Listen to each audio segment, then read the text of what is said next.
스스로 형제들아 무엇에든지 참되며 무엇에든지 경건하며 무엇에든지 오르며 무엇에든지 정결하며 무엇에든지 사랑받을 만하며 무엇에든지 칭찬받을 만하며 무슨 덕이 있든지 무슨 기림이 있든지 이것들을 생각하라. 너희는 내게 배우고 받고 듣고 본 말을 행하라. 그리하면 평강이 하나님이 너희와 함께 계시리라. 아멘. 말씀 오늘 계속해서 드리는데 오늘 여기 5번째 말씀 무엇에든지 사랑받을 만하며 라고 하는 것, 이 말씀을 계속해서 드리도록 하겠습니다. 자, 무엇에든지 사랑받을 만한 것, 이것은 이제 헬라어 말로, 성경은 이제 구약은 히브리어, 신약은 헬라어, 그리스어로, 히라버로도 하는데요.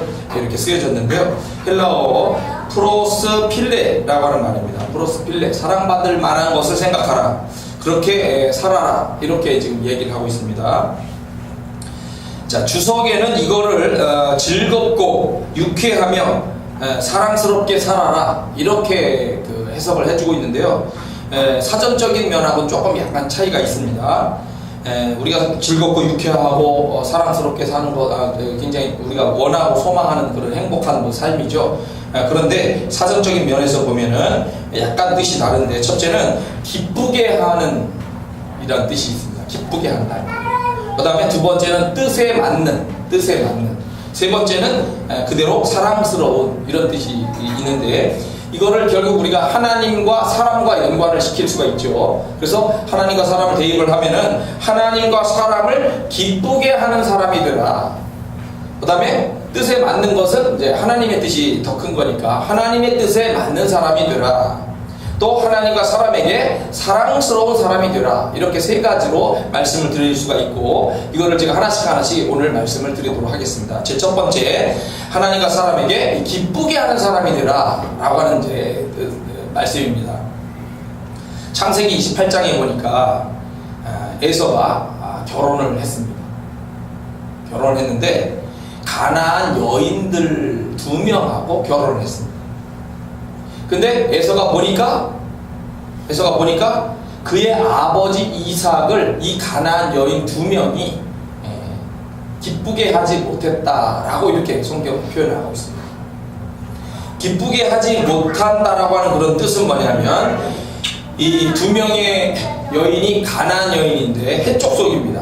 해쪽 속에 유디시라고 하는 여인과 바스맛이라고 하는 여인인데, 이 여인들하고 결혼을 했는데 이삭의 가정에서 살아갈 때에 이 악하다라고 하는 뜻을 갖고 있습니다.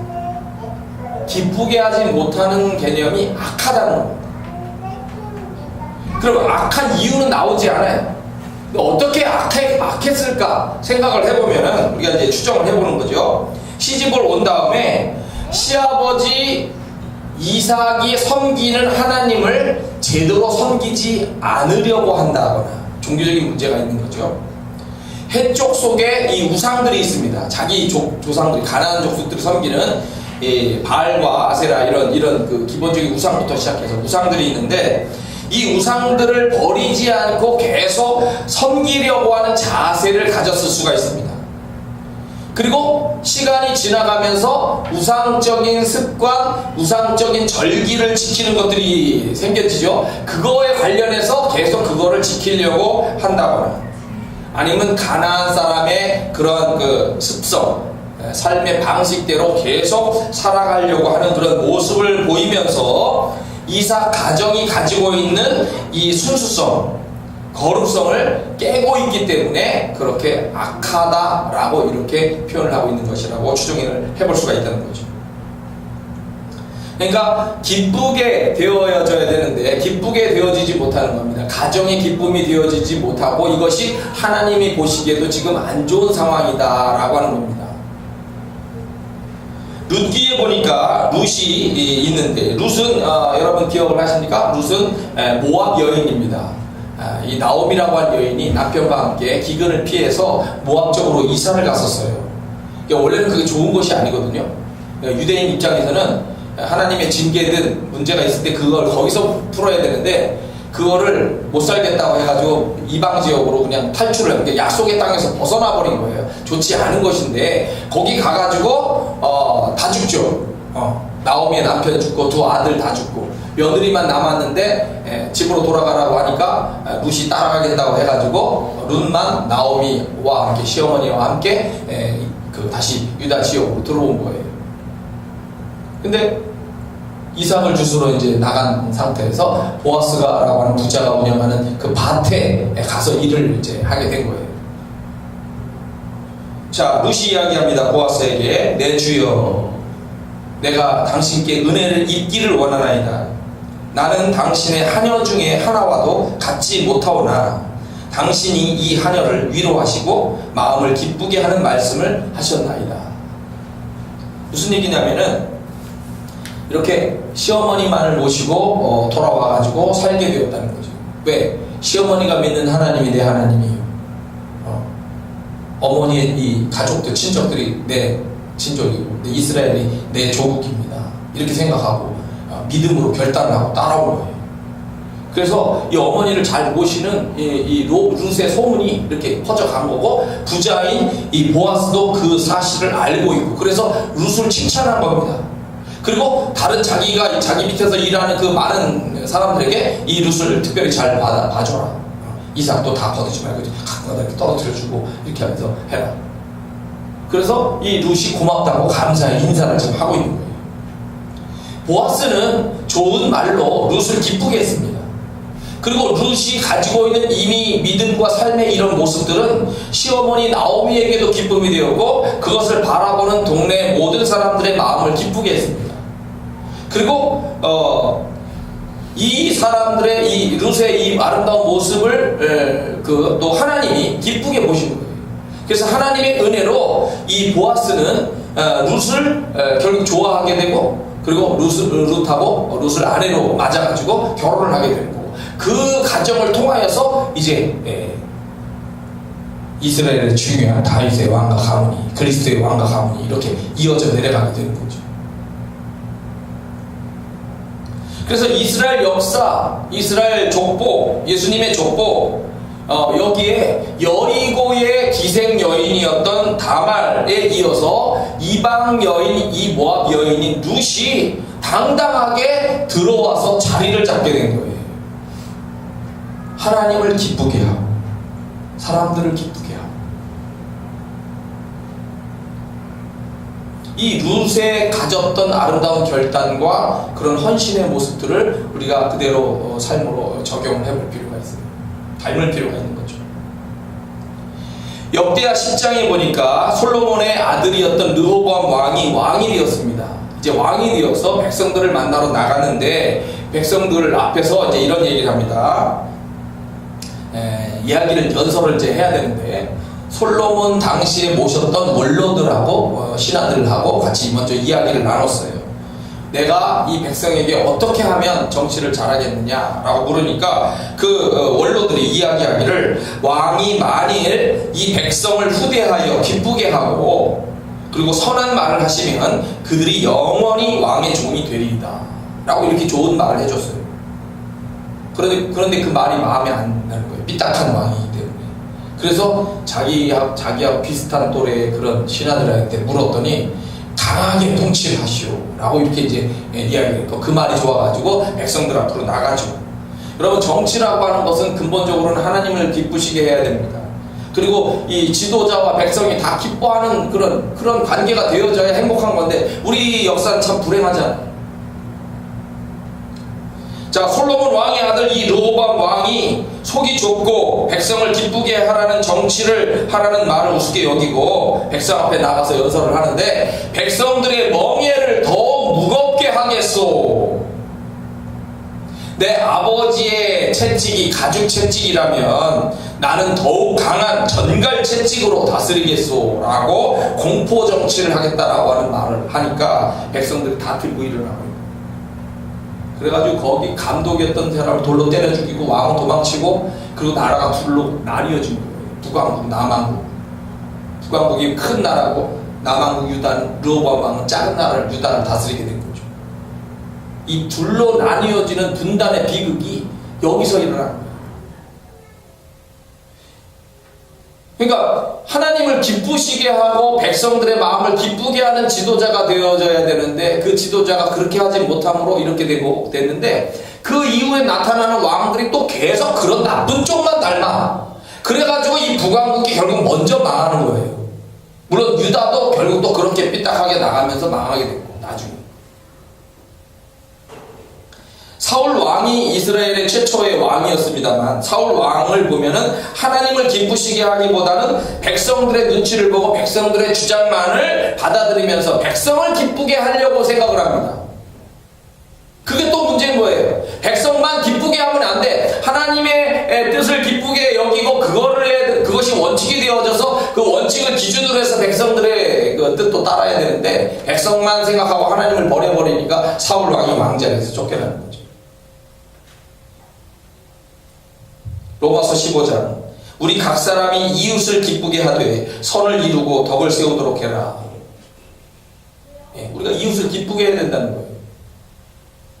고린도전서 10장 나와 같이 모든 일에 모든 사람을 기쁘게 하여 모든 일에 모든 사람을 기쁘게 해야 된답니다. 자신의 유익을 구하지 아니하고 많은 사람의 유익을 구하여 그들로 구원을 받게 하라. 다른 사람을 기쁘게 하니까 유익을 주니까 그 사람들이 결국 당신이 믿는 하나님 나도 섬기겠소라고 하더라는 거죠. 우리가 그런 영향력을 자꾸 주도록 해야 된다는 거예요. 에베소서 6장 눈가림만 하여 사람을 기쁘게 하는 자처럼 하지 말고 그리스도의 종들처럼 마음으로 하나님의 뜻을 행하라. 데살로니가전서 2장 오직 하나님께 옳게 여기심을 입어 복음을 위탁받았으니 우리가 이와 같이 말하면 사람을 기쁘게 하려 함이 아니요 오직 우리 마음을 감찰하시는 하나님을 기쁘시게 하려 함이라. 하나님을 기쁘시게 하려고 그렇게 맡은 바 복음의 위탁받은 것을 열심으로 행하고 있는 거죠. 베드로전서 2장 너희도 산돌같이 신령한 집으로 세워지고 예수 그리스도로 말미암아 하나님이 기쁘게 받으실 신령한 제사를 드릴 거룩한 제사장이 될지니라 라고 이렇게 말씀하고 있습니다. 우리는 하나님과 이웃을 기쁘게 하는 사람이 되어야 된다는 거예요. 사도 바울은 제 첫 번째 이 사랑스러운 말에서 그런 의미를 가지고 지금 이야기를 하고 있다 볼 수 있고 우리는 그런 사람이 되기를 소원해야만 되는 겁니다. 자, 두 번째 프로스필레 이 말은 뭐냐면 뜻에 맞는 사람이 되라는 거예요. 뜻에 맞는 우리가 이제 하나님의 뜻에 맞는 사람이 되어야 되는 거죠. 자, 사울 왕이 있습니다. 근데 이제 남쪽에 아니 서쪽이 여러분이 볼 때 이쪽이죠. 서쪽에 왼쪽 부분에 이 지중해 쪽으로 블레셋이라고 하는 강력한 철기 문화를 가진 그 족속들이 살고 있었어요. 그 당시. 그러니까 이 사람들이 때가 되면은 이제 이스라엘의 그 농사를 짓잖아요. 농사를 지면 이거를 약탈하기 위해서 이 사람들 쳐들어오는 거야. 정기적으로. 그래서 약탈을 위해서 블레셋 군대가 쳐들어왔는데 맞서 싸워야 되잖아요. 자기가 왕인데. 자, 나갔는데 제일 이제 이 싸움을 이기도록 돕는 사람이 사무엘 선지자였어요. 사무엘 선지자가 이야기하기를 사울 왕에게 7일을 기다리시오 라고 얘기했어요. 싸우지 말고. 7일 전에 쳐들어오면 어떻게 해? 걱정이잖아. 근데 하나님 막아주시겠다는 거죠. 7일을 기다리라고 했어. 근데 사울 왕이 기다리는데 자기 생각에는 7일이 지났는데도 안 온다라고 생각을 하는 거예요. 그러니까 하나님 앞에 얼른 제사 드리고 전투를 나가야 되지 않느냐 이런 이제 입장이 된 거죠. 자기 생각에는. 그래서 원래 제사는 제사장인 이 사무엘이 드려야 되는 건데 왕이 자기가 드려버렸어. 드리고 있는데 사무엘이 도착을 해버린 거예요. 사무엘 선지자가 와서 이렇게 얘기를 합니다. 왕이 망령되이 행하였도다. 왕이 왕의 하나님 여호와께서 왕에게 내리신 명령을 지키지 아니하였도다. 7일을 기다리라고 해서 기다려야 되는데 마음이 지금 급하고 적들이 지금 움직일 것 같으니까 하나님 막아주신 거를 기다리게 생각하지 않고 말이죠. 하나님이 내리신 명령을 지키지 아니하였도다. 그리하였더라면 만약 지켰더라면 여호와께서 이스라엘 위에 왕의 나라를 영원히 세우셨을 것이거늘 지금은 왕의 나라가 길지 못할 것이다. 여호와께서 왕에게 명령하신 바를 왕이 지키지 아니하였으므로 여호와께서 그의 마음에 맞는 사람을 구하여 여호와께서 그를 그의 백성의 지도자로 삼으셨느니라 라고 폭탄 선언을 했습니다. 하나님을 믿어야 된다. 하나님의 말씀이 7일을 기다려라 라고 명령을 선지자를 통하여 주셨다는 거죠. 그럼 하나님을 믿고 기다려야 된다는 거예요. 선지자가 말한 거를 선지자를 믿고 기다려야 되는 거예요. 근데 그걸 온전히 기다리지 못하고 자기가 월권, 제사장만 행하는 그거를 자기 마음대로 월권을 제사를 드려버린 거예요. 그래서 하나님을 기쁘시게 하지 못했다. 악하다! 라고 이렇게 결론이 나서 얼마 못 간다고 얘기가 나온 거죠. 근데 중요한 것은 새로운 왕이 뽑힌다는 거죠. 하나님의 마음에 맞는, 하나님을 기쁘시게 하는 왕을 새롭게 뽑게 될 것이다 라고 충격적인 말을 한 겁니다. 사도행전 13장에 보면 그래서 사울 왕을 하나님이 폐하시고 다윗을 왕으로 세우시고 증언하여 이르시되 내가 이새의 아들 다윗을 만나니 내 마음에 맞는 사람이라 내 뜻을 다 이루리라 하셨다 라고 이렇게 말씀이 나옵니다. 자, 사무엘 선지자가 기름불을 가지고 누구를 찾아가면 베들레헴의 이새의 집을 찾아가죠. 그래서 찾아가서 첫 아들부터 쭉 이제 점검을 합니다. 왕이 될 것처럼 어떤 아들이 왕이 될 것인가. 장자부터 이제 나오라고 해서 쭉 만나는데 장자 엘리압이 딱 들어온 순간부터 이 장자가 왕이 될 사람이구만 라고 딱 생각이 들었어 자기 마음에. 그래서 기름불을 만지작거리는데 하나님이 말씀하시잖아요. 그의 용모와 키를 보지만 너 잘생겼고 키가 크고 멋있다 딱 했는데 그의 용모와 키를 보지만 내가 이미 그를 버렸노라. 이미 버렸대. 이미 내가 보는 것은 사람과 같지 아니하니 사람은 외모를 보거니와 나 여호와는 중심을 보느니라. 사람은 당연히 눈을 가지고 있는 이 눈으로 사람의 그런 용모, 신장, 배경, 출신 여러 가지 이런 것들을 보게 됩니다. 근데 하나님은 중심이 뭐냐면 마음을 본다는 거예요. 마음을 본다는 건 뭡니까? 그 사람이 겸손한가? 그 사람의 믿음이 있는가? 그 사람이 어떤 인격을 가지고 있는가? 그 사람이 얼마나 진실한가?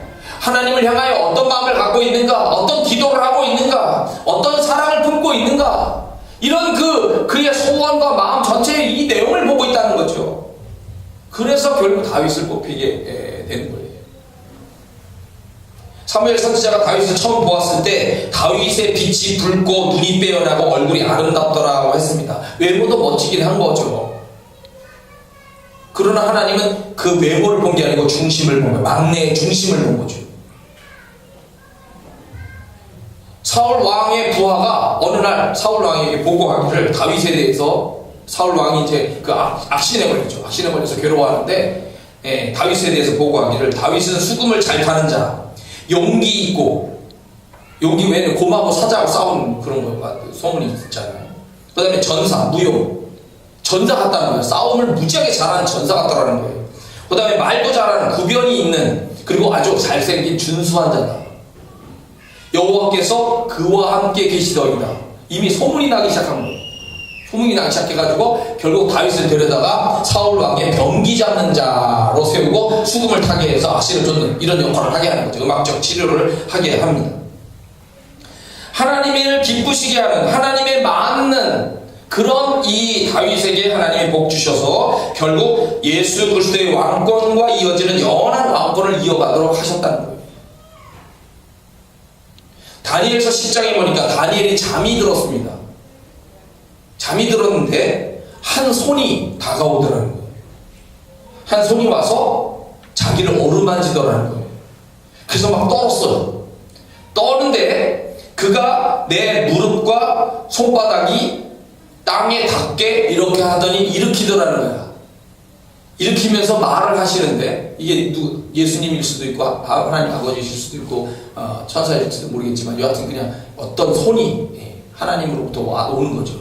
와서 이야기를 하는데 말이 들립니다. 큰 은총을 받은 사람 다니엘아, 내가 네게 이르는 말을 깨닫고 일어서라. 내가 네게 보내심을 받았느니라 하더라.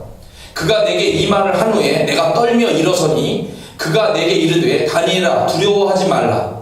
내가 깨달으려 하여 내 하나님 여호와 앞에 내 하나님 앞에 스스로 겸비하게 하기로. 그러니까 이 옷을 이렇게 겸비라고 하는 것은 날개를 접는다는 거예요. 날개를 접고 조심스럽게 옷깃을 여미고 조심스러운 걸음으로 하나님 앞에서 살아가려고 하는 건데 네가 그렇게 스스로 겸비하면서 이렇게 하기로 결심하던 첫날부터 내 말이 응답받았으므로 내가 내 말로 말미암아 왔느니라 라고 이렇게 말씀하셨어요. 그러니까 다니엘이 하나님 앞에서 자신을 낮추고 겸손하게 낮추고 날개를 접고 그리고 겸손하게 하나님의 음성을 듣겠습니다라는 이런 자세죠. 그런 자세로 겸손하게 하면서 기도를 했더니 그 기도가 첫날부터 응답이 됐다는 거예요. 그래서 내가 왔다, 내 기도가 응답이 됐다 라고 이렇게 말씀을 하고 있더라는 거죠. 하나님의 마음에 맞는 사람이기 때문에 하나님 이런 걸 보여주는 거예요. 꿈으로. 그리고 그 다음 다른 얘기들 막 환상 이런 것을 보여주는 거죠. 사도행전 10장 고넬료 있습니다. 고넬료 백부장이 주목하여 이르되, 자, 천사가 찾아왔기 때문입니다.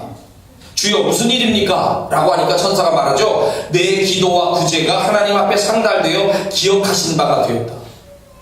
오죽하면 얼마나 그렇게 진실되게 했더니 그 마음이 구제하고 기도하는 그 내용이 하나님 앞에 상달돼서 내가 너를 찾아왔다는 거예요. 천사가. 그래서 이 고넬료 집안 전체가 구원받죠. 베드로서 청해서. 베드로전서 2장 말씀, 선을 행함으로, 중요한 말씀, 선을 행함으로 고난을 받고 참으면 이는 하나님 앞에 아름답다. 하나님은 마음에 맞는 거죠. 선을 행함으로 고난을 받는 것도 이게 아름답게 이제 참을 때 하나님 앞에 아름답다.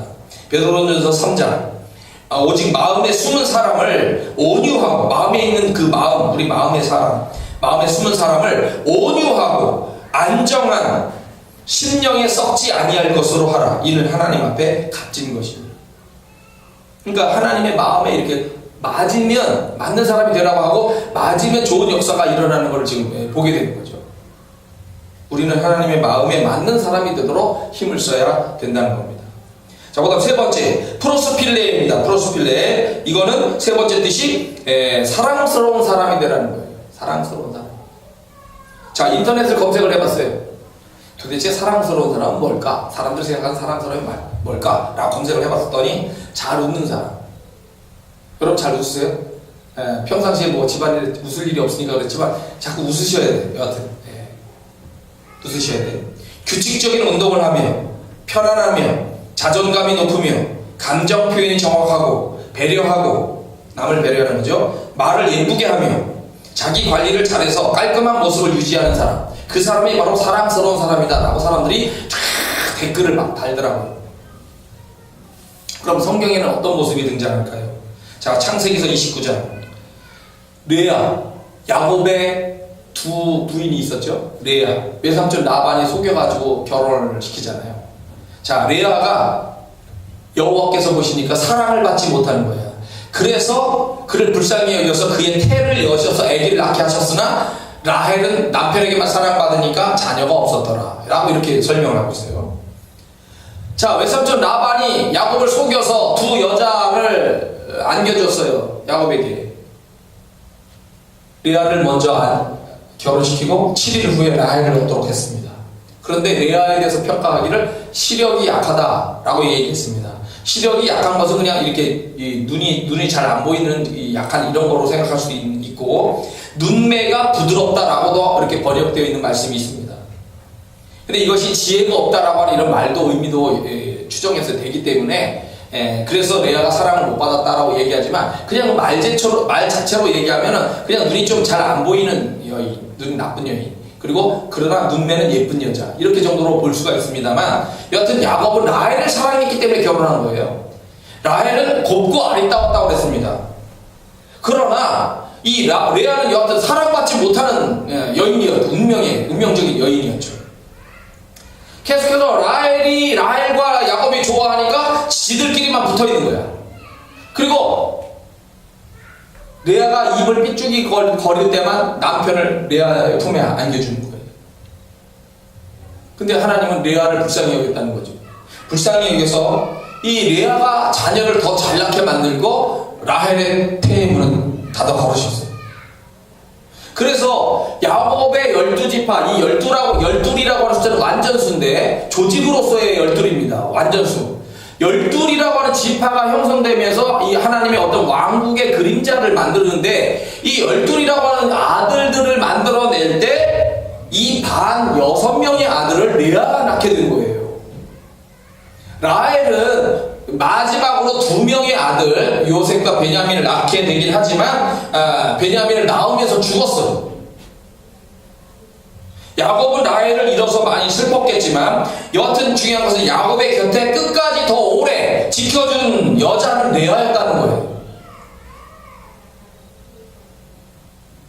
자, 야곱의 가정이 기근을 만났을 때 그 기근에서 건져준 결정적인 사람은 라헬이 낳은 요셉입니다. 하지만 이 야곱의 가정이 그 당시의 상황을 내부적인 면을 들여다보면 완전히 개차반 하는 모습인 거죠. 동생을 죽이는데 죽이려고 하는 거고 이런 과정들이 막 있는 아주 나쁜 그런 개차반하는 나쁜 모습인데, 이런 나쁜 야곱의 가정이 삐딱하게 나간 야곱의 가정이 하나님의 은혜를 받도록 변화하도록 만들어 준 것은 레아의 아들, 네 번째 아들인 이 유다의 헌신 때문이었어요. 유다가 삐딱한 면이 있었지만 총리 요셉 앞에서 베냐민을 대신하여 기꺼이 자신이 종이 되겠다 라고 이렇게 하고 노쇠한 아버지의 마음을 간곡하게 대변을 합니다. 그래서 요셉을 울게 만들었던 거예요. 야곱의 12지파 중에 핵심이 된 것은 레아의 아들 유다였습니다. 우리가 야곱의 12아들들이 다 있었지만 나라가 막 시절이 지나가면 다 무너지고 흐려지고 막 이렇게 하면서 결국 끝까지 잘 살아남은 것은 유다 족속만이에요. 이 유다가 12지파 중에 핵심이고, 우리는 이스라엘인들을 유대인이라고 부르잖아요. 유다인이라고 부르잖아요. 이 유다 지파를 통해서 다윗과 그리스도의 왕권이 이어지도록 이렇게 하신 거예요. 외적으로 이 레아는 참 불행한 그런 면이 많이 있었던 것이지만 결국 하나님의 은혜를 받고 사랑스러운 사람으로서의 귀한 역할을 해냈던 거죠. 레아가 있었기 때문에 야곱이 결국은 존재하게 의미가 있었던 거죠.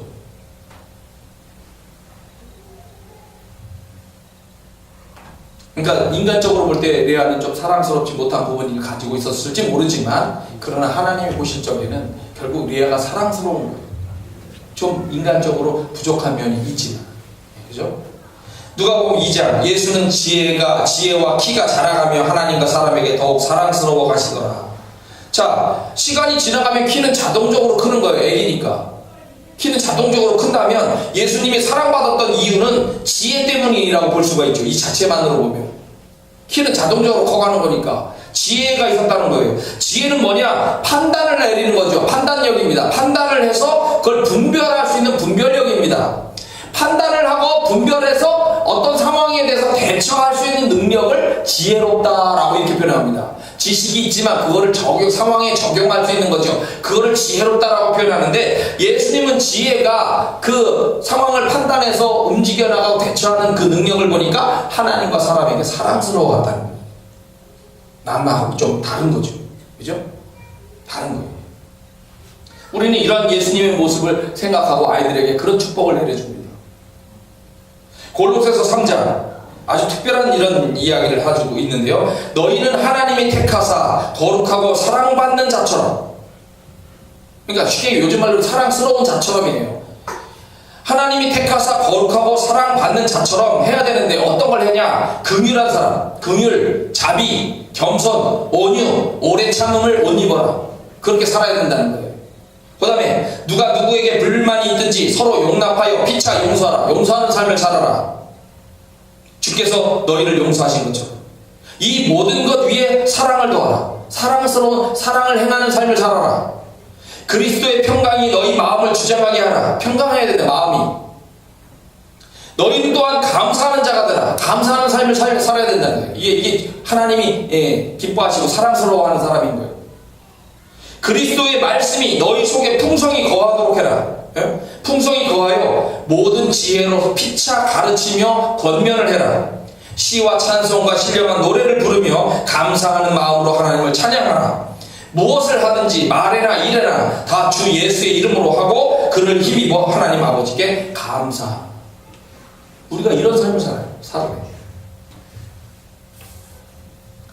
골로새서에는 두기고라는 사람을 또 추천합니다. 두기고가 내 사정을 다 너희에게 알려주리니 그는 사랑받는 형제요 신실한 일꾼이요 주 안에서 함께 종이 된 자라. 예, 사랑을 받는 형제예요. 사랑스러운 거예요. 그 사람만 생각하면 편안하지. 빌레몬이라고 하는 사람이 이제 좀 권력을 가지고 있는 사람 같은데, 이 사람이 종을 데리고 있었어요. 오네시모. 근데 종이 도망칩니다. 도망친 종은 이제 사형시켜도 돼요. 근데 이 도망친 종 오네시모가 사도 바울에게 와가지고 예수님을 믿고 그 변화돼서 하나님의 종이 된 거야. 종으로서 역할을 감당하는 거야. 그래서 빌레몬에게 편지를 보내서 이 오네시모를 살려달라라고 이렇게 이제 편지를 쓰는 거예요. 거기에 이 사도 바울은 뭐라고 얘기하냐면, 이 오네시모를 종 이상으로 사랑받는 형제, 이 그리스도 안에서 형제로 그렇게 네가 생각하고 받아줘라, 생각해라 라고 이렇게 부탁을 하는 겁니다. 내가 그렇게 보고 있으니까 너도 그렇게 좀 받아. 예. 오네시모는 내가 생각할 때 쓸모없는 인간이고 죽여버려야 될 그런 노예에 불과하지만, 이제 쓸모 있는 사람이 되었고 사랑받지 못하는 사람이 아니라 사랑받는 사람이로 이렇게 바뀌어졌으니까 그걸 변호해 주는 거예요.